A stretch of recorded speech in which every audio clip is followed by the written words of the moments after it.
लोग शुरू शुरू में जब अध्यात्म जगत में आते हैं या स्पिरिचुअल प्रैक्टिसेस करते हैं तो थोड़े दिन वो बड़े ही शांत हो जाते हैं और कोई उनको कुछ भी बोले, कुछ भी हो जाए, तब भी वो बड़े ही शांत रहते हैं।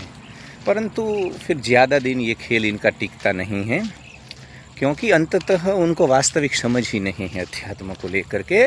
अध्यात्म मतलब चुप रहना, क्रोध न करना, शांत बने रहना, कोई कुछ भी करे हमें एकदम रिएक्ट ही नहीं करना है, वो अध्यात्म नहीं है।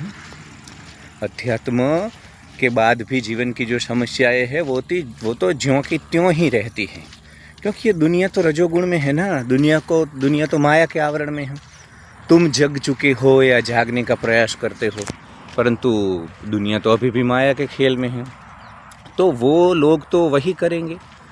तो होता ये है कि मतलब मैं हो या कोई भी हो, हम एक नाटक करते हैं शांत रहने का, सुलझे रहने का, पर ये ज़्यादा देर टिकेगा नहीं।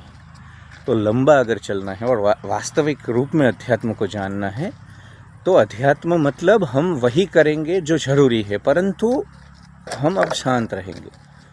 मतलब गुरु गोविंद सिंह साहिब हो, शिवाजी हो, महाराणा हो, वो युद्ध करते थे, परंतु वो दूसरे लोगों की तरह हिल नहीं जाते थे। वो कुछ भी करके शांत रहते थे, क्योंकि उनको क्लैरिटी थी।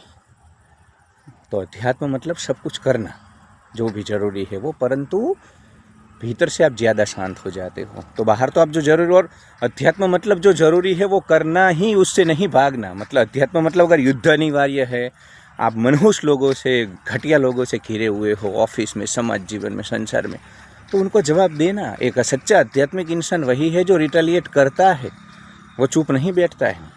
और चुप बैठ जाना, सहन करते जाना, भगवान उनको सद्बुद्धि देगा, इस प्रकार की सोच नहीं है अध्यात्म। अध्यात्म मतलब जब जो चीज़ सही मायने में करने योग्य है वो सब कुछ करना, इसमें पीछे नहीं हटना, वही अध्यात्म है। जो पीछे हट जाता है इंसान या जो ज़रूरी होता है वो कर नहीं पाता है, वो कोई अध्यात्म नहीं है। और थोड़े दिन में इनका ये ड्रामा ख़त्म हो जाता है और वो अपने पथ से च्युत हो जाते हैं। तो पथच्युत अगर नहीं होना है अध्यात्म में, तो जो जब जरूरी है वो निश्चित ही करो।